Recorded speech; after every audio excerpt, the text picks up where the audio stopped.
gas mark 1, 2, 3, 4, 5. I'm gonna cook a meal that's gonna make you mine. I'm turning up the oven, now we're ready to roast.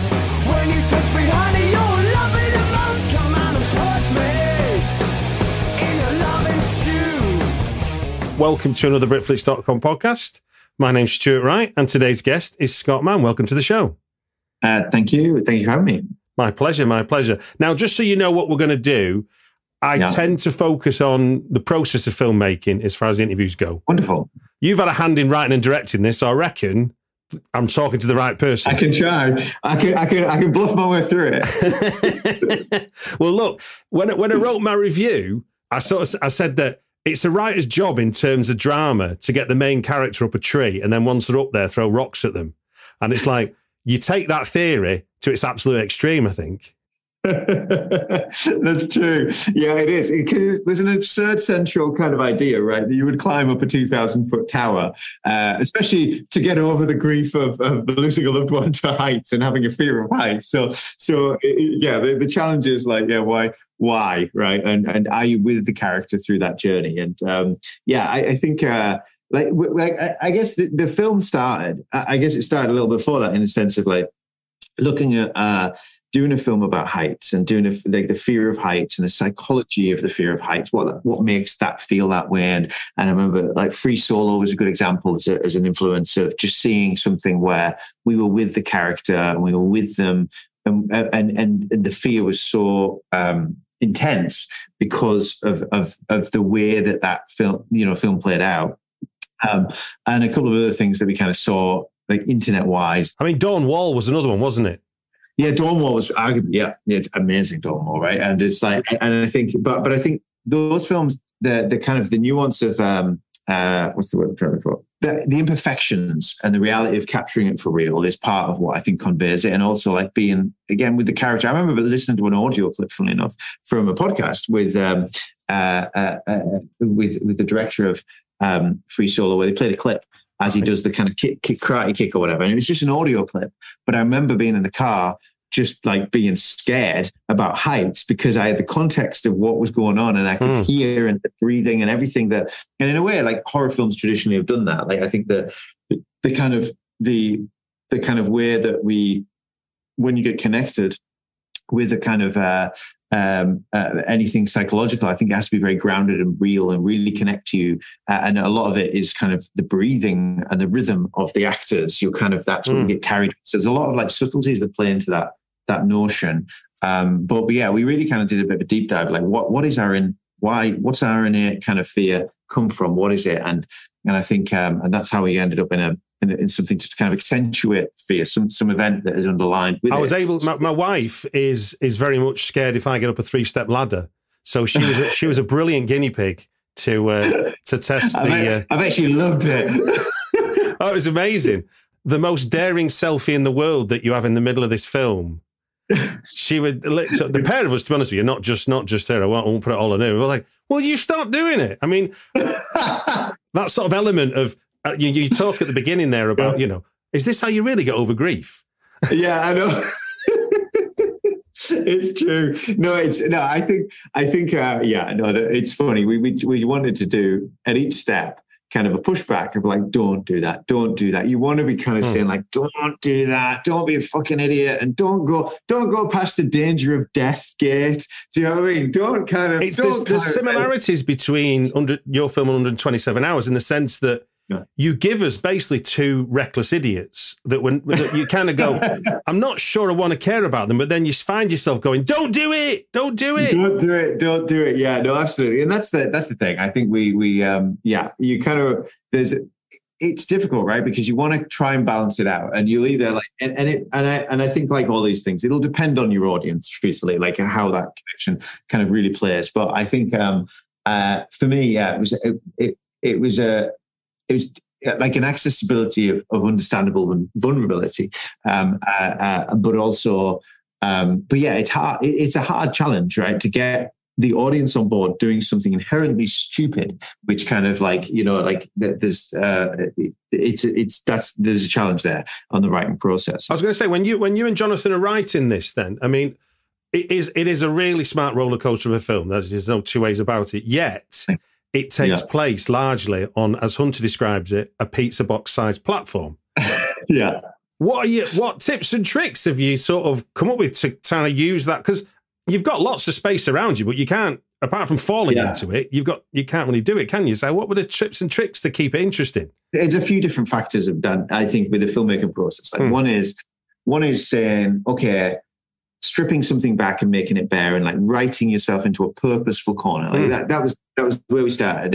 And like one of my favorite things would be Breaking Bad, and now Better Call Saul, obviously. But in terms of the writers, I remember hearing a podcast where they wrote themselves into a corner, right? They purposely would write themselves into something they didn't know how to get out of, and then try and figure it out. And that spurs interesting things that if you just know how they're going to get out at the end, right from the top, it's not interesting because the challenge isn't really there. Whereas actually, I think what we did, what was fun to do as a process, was to say, okay, all right, sure, they get up there, the ladder rips off, but now what the hell? Like, how do they get down? And that was like a 4 or 5 week process to figure out how to get down. And in that, it kind of really forces you, like, your life depends on it, to think that through. And there was a natural process, to be honest, like with. We basically like mapped when we were writing it. We Jono and I, we basically had like, it was just by some kind of like pole in my garden. So something to kind of sit against, and we kind of mapped out just with masking tape like the shape of what we thought the platform could be. Okay. And then we sat there and we kind of stood on it, went round, felt it out together, and kind of where we can go, where we can't go, that kind of thing.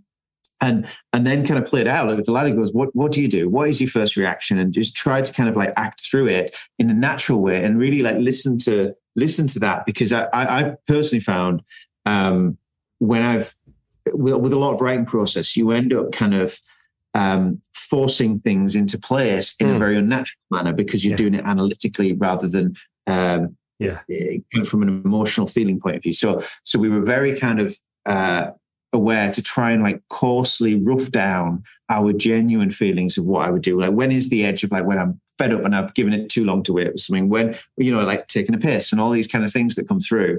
I think that we did a very kind of rough splashdown of how we would react to a certain point, of course, and then just looking at like how can we get down, and really just kind of like trying to think really, really hard of like, what would I do? I'm dead if I don't get off this platform. So what am I going to do about it? And I think that was it was a lot of fun to kind of work through. And then, as I'm sure you're aware, like I think there's I look at scripts now weirdly as a mirror. There's a mirror in the center of a script. And it's kind of like you have like your kind of incomes and outcomes, but the mirror sits at the center, and you're kind of doing half of these things to set things up and half of them to pay them off as general rules. And so kind of playing with that mirror of like, okay, well, maybe if we kind of make, maybe if we move those satellite dishes that are actually on the real tower a bit higher, it gives us this opportunity to do this thing. And then like if the rope is there and so you kind of mirror those two edges to try and maneuver into films moments and sequences and I think as a headline, because we looked at like, like with horror films, you can say, oh, cattle prod the audience, do these kind of things and all that nonsense. It's like there are moments where I look at the film, like my conclusion on films, especially at theatre as an experience, is like it's an experience you want to feel. So we can, and I'll be honest with you, like critically, I kind of think with a critique of a film, we're thinking about the film, but as an audience, when we watch a film, we're feeling the film. And I think you can, and like my focus and our focus really was to put that front and center to the experience and say, look, a theatre, we can watch streaming on Netflix, do all these things, right? But a theatre is a special place that allows this big immersive experience done right. It can be a big immersive experience with kind of this big sound scope, and can really put you into someone and into something. And how do we do that? And that was front and center. And I think when we looked at the feelings that you could generate in this area, it was like, there's different flavors, like suspense and tension are definitely like, it's like there's a central suspense of, you know, your Hitchcock bomb under this chair, like with there's so many of them scattered through the movie. Yeah, I mean, I must admit, you don't piss around. I mean, you basically give us the loose nuts and bolts from the moment you step on it. Base. Yeah, totally. And it's there's a lot of, and again, you're screaming at the, you know, there's a scream at the girls like, don't do that. Oh God, don't do that. And I think even to the point where if we think about films and how we watch them, I even on this one, this is the first film where we've kind of written it from seed. Like Jono and I have usually rewritten films. So we've usually had like other challenges to kind of, and other problems, let's say, to solve, to kind of do something. But it was different with this one where like we had this very clear idea of what we wanted, what in a broad sense, what we wanted it to be. But then when you look at like a cinematic experience, I think you have to look at reality of anyone going into the cinema, because they've seen a trailer, and I've had like the trailers of other movies that have ruined movies and expectations ruined movies. But we wanted to even use the trailer to, like, with the knowledge that 90% of people going to that film have seen the trailer. How do you help that tell the story, not dampen the story? And part of that, in my mind, when I was especially when I was cutting the movie, was, right, I know that they're going to use the ladder break in the trailer because it's part of the central setup that you can't avoid. So you're going to have to show that, and you're going to have to show the ladder breaks. But then it kind of occurred to me on the Hitchcockian suspense ladder that's a good thing if we use it right. Because if we think if we've seen the ladder break, we know the ladder's going to break. And there's a moment as she climbs up the first time where I think the audience, having seen the trailer, expect that to be the ladder moment. And we played that out and stretched that out. And I think it helps. Yes. For that. You did me like a kipper. You know, yeah, good. It's like, and that's the thing. It's like if you like recognize reality. Like the problem is we're in the film industry that's so fractured, right? And you have like theaters, exhibition, produced, and all that stuff. But I think like what we're kind of getting towards, like hopefully, is where we kind of look at the whole ecosystem a bit more kind of broadly and say like, how can we use that storytelling tool and experience tool and do that? So there's all those things that kind of fed into it. But I found typically when I was cutting it that you typically could get to a point where the layers of kind of audience knowledge suspense driven forward, there's quite a lot of that you can pile on, and it actually helps the experience. Out of interest, what story emerged out of the cut that wasn't evident when you'd written the script? What new things emerged for you? I think principal difference, and it's more about the filmmaking, I would say, like there is a temptation. Like we went all this effort to build this tower at the top of the mountain to film this thing, right? So we literally poured like all the resource and effort into this kind of singular place, which is a kind of smart thing to do in a sense, right? Because it's all in one place. So we had that, but then there is, when you're up there and you've got like 100-foot technocrane. By the way, I never have a fucking technocrane in a movie. So like me even having a technocrane just so it can reach the platform is a hilarious thing. But then you're tempted to kind of go, oh, wouldn't it be gorgeous if it does this move and it does this?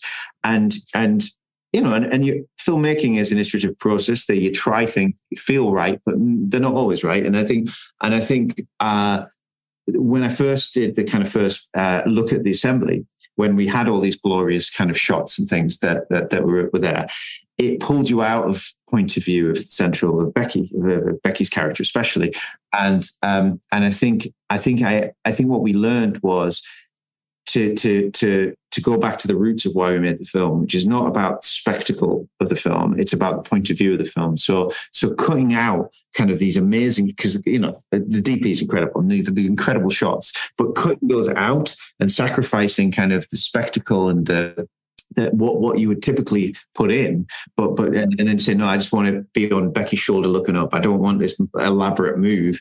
I felt like that was what we washed through the film with, and it helped kind of purify the grammar of the film to be very much from her point of view, and to lean into the imperfections that were kind of the inspiration of the HEIST stuff originally.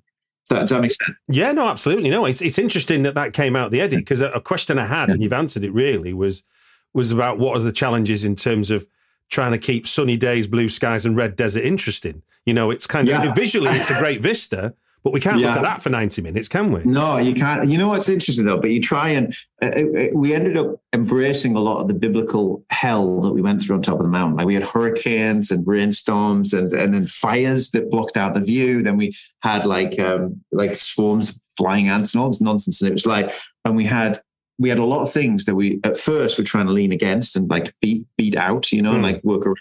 And in the end, it was like, okay, let's just embrace it. Let's film this more like we would kind of in theater, a sense of like play it out for real. For sort of continuity, there is a contained element of the scene. Yeah. But yeah, because we were working in the real location with one big light, as in the sun, we had to kind of contain the moments within the moments, and continuity was difficult. I'll be honest, because we had to typically kind of film a whole scene the whole way in from let's say top down looking down. Yeah. But the rigging to get let's say bottom looking up, that was a day's rework to get that. So we would typically film we would plan around the sun point in the sky and map around the camera is going to be low today, they're going to be high today, and the sun is going to be here. So we'll film a take of this scene for an hour or two. Then we're going to, and Ginny and Grace would have little limited supplies in that bag because they couldn't get down really once they were up there. And then they would kind of get changed or do what they needed to do. And then we would do the other part of that scene because the light is there. And so you did this dance with the sun and the schedule. It was Your first AD must have loved you. He's dead now. When you need milk for Zoe and a cold brew for yourself, Kroger Delivery will get you just what you need in as little as 30 minutes. Open the Kroger app and start your cart, whatever the cart. Wherever. Kroger, fresh for everyone. Delivery times not guaranteed. Restrictions may apply. See site for details. When you're a Boost member, you get free delivery, double fuel points, and lots more. Sign up at Kroger.com/boost.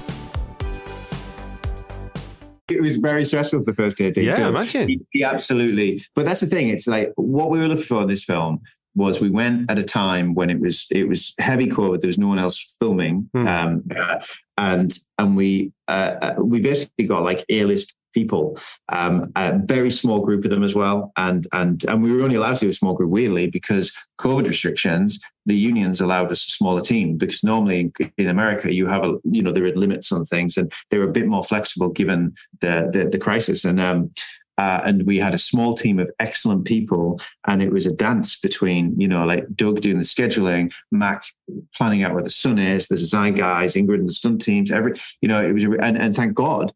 Ginny and Grace were so on point and excellent that they could go from one scene here and then go back to this other scene that we did 3 days before when the camera was the other thing, and get that and continuity. I think Barbara, it was very, very difficult, but again, it was almost let go of that. Just try not to control it too much and just let it go, and we'll work through that, so in the post. So, well, given that, I mean, it's interesting because Grace Curry and Virginia Garner play the lead roles, Becky and Hunter. Yeah. And obviously they're meant to be lifelong friends, and they're the subject of the film for, let's say 95% of the film is them. Yeah. What do you do as a director to ensure that you get the right never mind the right actions, but the right chemistry between them? There's two parts to that, funny enough. So again, it's like Zooming, right, as a way to meet people is not ideal, right? You're limited, you're cutting off of many of your senses, I would say, by having this kind of, but it's the best we could do at the time because it was COVID, right? So as an audition, audition's probably wrong, but in terms of me meeting actors, right? Yeah. So the informality typically is kind of meeting with, let's say, 10, 15 actors, and they, it's a typical actor meeting where we get to know each other. They check I'm not a psychopath. I check they're not a psychopath. It's usually the see how we all get on. But I think with a lot of actors, they'll say they can do many things. Just as it's almost like an industry joke, right? Yeah. I can ride a horse. I can shoot a machine gun. Yeah, exactly. I can swim with dolphins and all that stuff. And I remember James Harris, the producer who'd filmed the 47 Meters Down films. Had made a point to say, listen, you need to wash through anyone who's pretending, because the worst thing you can end up with is having someone who can't swim, for example, just to use that example. But for ours, the worst thing you have is someone who pretends they're okay with heights who are not. So I actually used the process of meeting them to kind of flush through them a little bit. And I showed them the diagrams, the engineering diagrams that were there at the time. And it essentially shows how we've got a cliff, which is a big drop off, really high up. And then we're building this really thin, like 100 foot, like just vertical shaft. And you're going to be right on the top of it. And that's how we're going to film the film. And it washed through a lot of people where I could tell they weren't being honest with me about how their comfort of heights. I could kind of gauge that through that reaction. And whereas Ginny and Grace, they were like honest. They didn't say they could do it, but they said, look, it terrifies me. I would absolutely give it a go. And I think I can't see what my body and my mind will do, but I think I'll be okay because I've done X, Y, Z.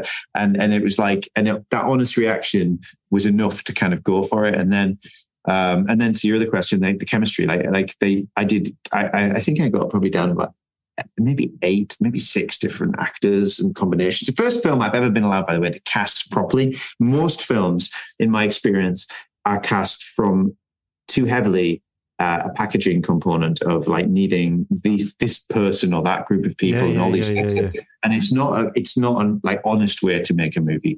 But this one, like the producers, David, James, Christian, they actually, because we went this kind of, rather than the bigger way, we went the smaller way. They were like, look, let's get the right people, like do the right audition process. And I mixed them up in terms of different chemistry tests, had them try different things. But when Ginny and Grace read for Becky and Hunter, it just came to life. And it's the most wonderful thing, isn't it? Because you write your kind of crappy dialogue, that it's kind of all these things, and then they make crappy dialogue seem believable. And it's like, and I think, and it was, so it was wonderful. And they just had this chemistry, which it just felt right. And I based it a little bit. Like I had my wife's help, funny enough, when we wrote this to do it from, she's got some really close friends with a similar dynamic of relationship.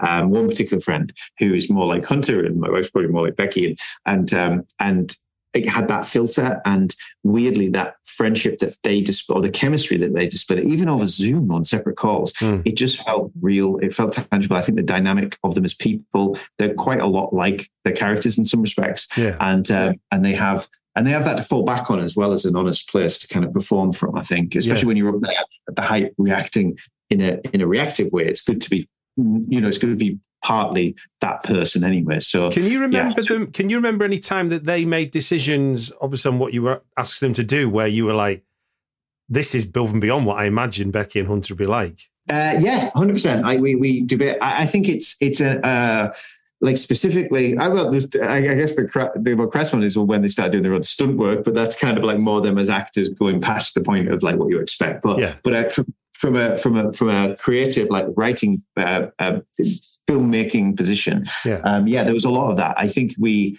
way we did it in my yard. When it came to shooting, we thought, right, I can't communicate with them because they're 100 feet in the air, right? And it's going to be really hard to direct them. So I cut a wooden like piece in my yard, as they say in America, in my garden, and I propped it on a kind of little thing, and I had a pole in the middle. And basically, it was a prop version of the top of the tower, like pretty much measured out. And Ginny and Grace came over, and we worked through the whole film like in a linear fashion as well, and rehearsed and acted and blocked the whole movie at my house first, right, where I could actually be there and we could work together on the material. And I think they both really put their real mark on the characters of like, I wouldn't do that, I would do this, I would go for like I would never do, like they were very, and it's the way to do it, I think, is like a creative environment is like, listen, like hear what they're saying. Like they are the kind of the age of the characters, they embody that character. And I'm, and here's me, middle-aged white man. Like I do not know better than those two, right? So I think we had a whole thing where it was just a progressive kind of step through each step and listen to each other about it. And there was a lot of debates about like, would I say that? I wouldn't say it that way. And I love that stuff. And I think as a writer, or as a filmmaker, you have to hold on. You just have to make sure that the intent and the kind of underlying kind of wider beats aren't kind of accidentally damaged by something that might seem incidental. You know, when you're trying to tie something into something, you just have to kind of keep that distance. But I do think there's like whispers of genius that are just purely honest of them to kind of play through. And it was really like, it was amazing working with them, because I know the film is, you know, like I say, we have an absurd setup, but also it taps into something serious on my side for where it goes with the grief element. And it was nice to be able to, like, there's almost, like, for me, it was like a cathartic experience, not just to kind of write that character and that opinion and that healing kind of, you know, that journey. It was actually quite cathartic to work it out with Grace, especially, and Ginny, about the honesty of where those things all come from and how you get there. And it's, and I think there is, it's one of the joys of filmmaking, I would say, is if you can find people who kind of want to share and explore something together, that exploration you do around before you film it, as you film it, as you edit it, it all becomes part of this process that puts something together and out into the world. And it's very much their film as much as mine. And we felt it, you know, it's been a very pure experience. Now, I want to avoid spoilers, but I want to share with you a moment that I did shout "fuck off" at the screen. All I'll say to you is the sudden arrival of a truck. Because you know you've put us through the ringer, and I'm like, yeah, you know, in your head you're like, help's on its way, and I was like, you are fucking, because you've done so many good. I mean, there've been so many good, like thwarting them, and I'm like, I remember sharing it with my sister-in-law Vicky and Mike, and I remember them talking to me about that very moment. The thing is, I think with again, you want to feel things, right? And I think feeling of things is a bit of a roller coaster. You want to go up and you want to go right down, and the further down you go, the higher you can get. And so, like, the rhythm of the film, like in my kind of, the way I look at it, at least, is like you have an event that takes you into a second act and sets you out, and then you have these rhythmical rhythms, and then you want to go higher and lower, and you want to go right down towards that third act and into the end, because you want to pull the characters so low that you can lift them back up again for the max, you know, to accentuate the feeling. And it's obviously a matter of opinion of like how that plays for different people, but I think with that moment, with the, you know, it's obviously like, no, it's very loudly foreshadowed in the first act, right? So I think it's you know, it was doing that. Again, it's the mirror, right? You foreshadow it really loudly over here, and then it's that beautiful thing. It's a beautiful thing of just simply, it's the most obvious thing, and I'm still surprised. Just like, fuck. It's like trying to get that feeling of them, right? And it's trying to convey, again, you stay in their characters where you're in their character. And I found, again, it was an edit tune where I found like it was more enjoyable. I say enjoyable because it's frustrating. No, as entertainment, I think cranking the volume of that up was through, I remember playing it so they were happy, like they're celebrating so that it can maximize the devastation. So there's like even times when they're not really smiling and laughing, but you hear them smile and laugh, and you hear those things play into that moment. But it's that's what's lovely about filmmaking. And I think the editor Rob Hall did an incredible job, and we actually like two things that when we shot the film. Because we shot it for IMAX and this big, you know, to have this big experience, but we were on a tiny director monitor up a mountain, right? So there's no real good way to look at it. The DP McGregor, he brought this, it was like an Oculus, a VR Oculus headset, which allowed me to look at the monitor on an IMAX, virtual IMAX screen in a cinema and see how it looked. So it was great, because what that did is it informed how we shot it. And typically we would shoot wider and wider and wider, because when you see something on a cinema screen, I think there is a lot more it's just a different experience, isn't it? It's a different, and we just kept going wider, and we ended up sticking tape on the monitor saying, go wider, just as a general reminder, keep going wider. Oh, wow. And we did that, and then I ended up going and buying an Oculus to in the edit process when Rob and I were editing transatlantically as well.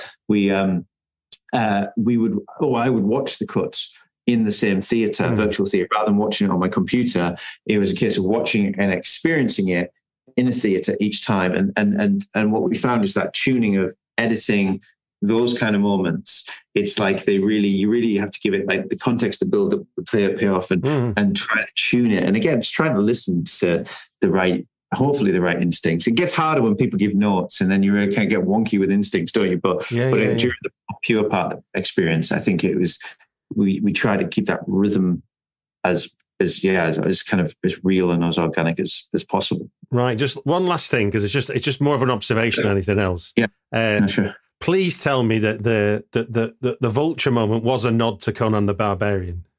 I'm going to say yes for you, but sadly it wasn't. Really? Can I say yes? Yeah, it was like, isn't that bad? But now you say it, it should have been. I should have done a thank you in there, right? It's like, you're absolutely right. It's because I turned to my wife, I'm like, I almost second guess. I was like, there's only a moment where I kind of second guess. I was like, Conan the Barbarian here. And she's like, what are you talking about? It's right there. No, you're totally right. It's that by the way, it's a filming aspect, fucking hell. Don't film with birds, man. Like I would say, really? Like, it's so hard because you can't fake it. You can't film real. Like we had Hollywood's finest vultures, and they were great, and the people doing it were amazing. But it's they just don't take screen direction, right? So they're just like sitting around eating like meat out of someone's leg, and it's just really cumbersome. And for a film where we spend the majority of the time doing this kind of elaborate, kind of high capacity dance in there, to then have to go and like just sit still for like half an hour and wait for a vulture to turn its head. It's really hard. So, but it's you have to, you get what you get and you don't get upset. As I always say, it's moments of devastation, and, get what you can in the can, and then, make what you can out of it. Right. Well, so that's what I ended up doing. Well, look, it's a fantastic movie, and thank you very much for giving us your time on the Britflicks podcast. Thank you, mate. I appreciate it. It's been lovely to talk to you. Thank you.